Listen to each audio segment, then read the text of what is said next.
আসসালামু আলাইকুম everyone, welcome back to Nusrat Samira's kitchen. আশা করি সবাই ভালো আছেন। ঘরে কিভাবে স্বাস্থ্যসম্মত উপায়ে ডালপুরি তৈরি করতে পারবেন এবং কিভাবে সংরক্ষণ করতে পারবেন সেই রেসিপিটাই আজকে আপনাদের সাথে শেয়ার করতে চলে এসেছি। আশা করি আমার রেসিপি ফলো করে আপনারাও খুব অল্প সময়ে এবং অল্প উপকরণ দিয়ে এইরকম পারফেক্ট ডালপুরি তৈরি করতে পারবেন। আর আমি গ্যারান্টি দিয়ে বলতে পারি এই পুরিগুলো হোটেলের কেনা পুরির থেকে স্বাদে এবং মানে দুই দিক থেকেই বেস্ট। তাহলে চলুন ভিডিওটা শুরু করা যাক। প্রথমে পুরির জন্য ডোটা তৈরি করে নিব। এর জন্য নিয়ে নিলাম 3 কাপ আটা। আপনারা চাইলে এখানে আটার পরিবর্তে ময়দাও ব্যবহার করতে পারেন। এবার দিয়ে দেব স্বাদমতো লবণ এবং 6 টেবিল চামচ রান্নার রেগুলার তেল।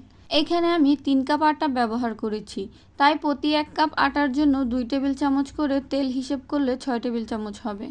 এবার আটার সাথে তেলটা খুব ভালো করে মিশিয়ে নিতে হবে। এই কাজটা একটু সময় নিয়ে করতে হবে যাতে তেলটা আটার সাথে খুব পুরোপুরি মিশে যায়। মেশানোর এক পর্যায়ে এইরকম হাত দিয়ে কিছু আটা নিয়ে এইরকম মুঠ করলে দলা পাকিয়ে যাবে, আবার আলতো হাতে চাপ দিলেই ভেঙে যাবে। তাহলে বুঝবেন আটাটা মাখানো হয়ে গেছে। এই পর্যায়ে অল্প অল্প করে পানি দিয়ে একটা সফট ডো তৈরি করে নিব। একসাথে খুব বেশি পানি না দিয়ে অল্প অল্প করে পানি দিয়ে ডো বানালে একটা পারফেক্ট ডো তৈরি হয়। ডোটা তৈরি হয়ে গেলে এবার উপরে সামান্য তেল দিয়ে কভার করে দেব। আর এই পর্যায়ে ডোটাকে ঢাকনা দিয়ে ঢেকে রেস্টে রেখে দেব 30 মিনিটের জন্য। অন্যদিকে পুরির জন্য ডালের পুরটা তৈরি করে নেব।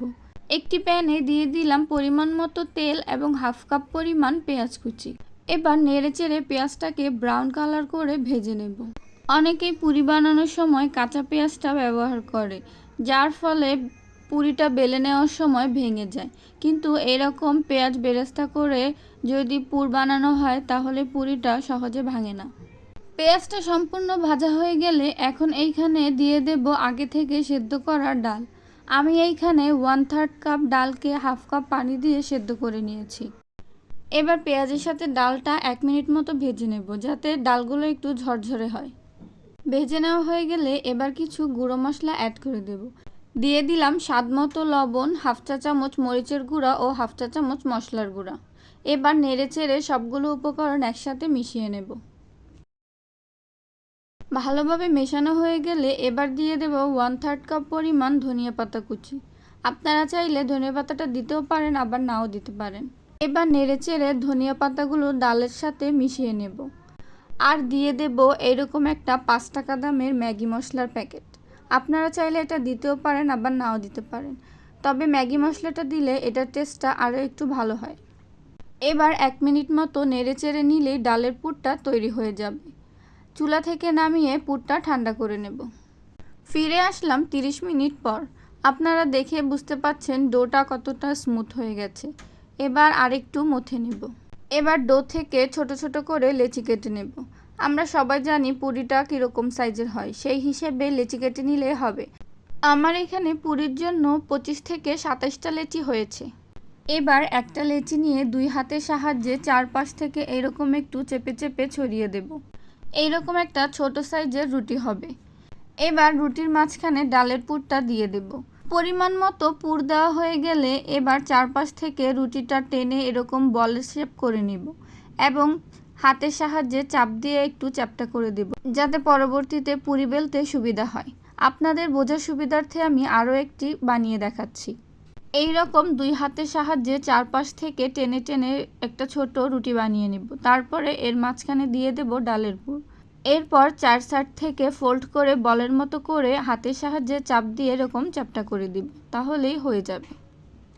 একইভাবে সবগুলো লেচির ভিতরে ডালের পুরগুলো দিয়ে দিব।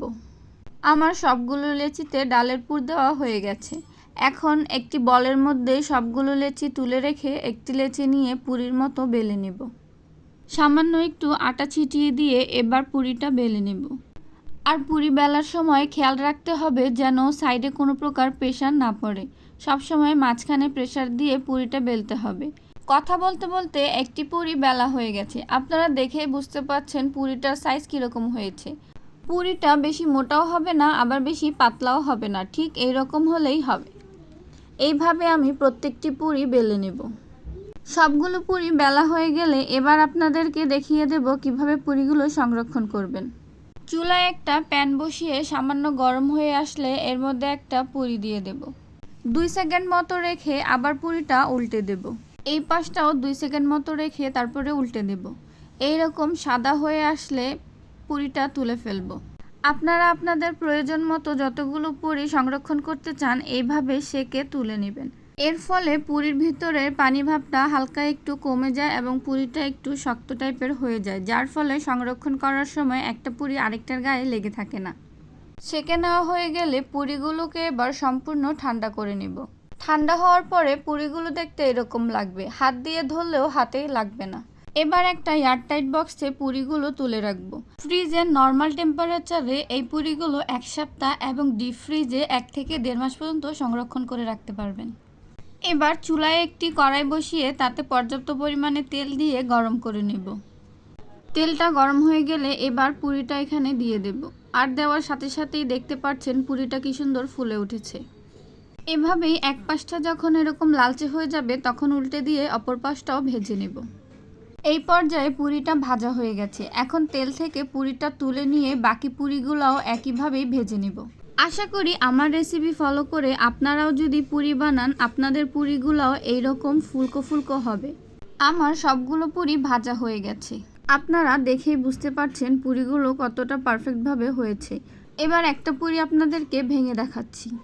দেখুন উপরটা কতটা ক্রিস্পি আর ভেতরে নরম আর ডালের পুর দিয়ে ভরা।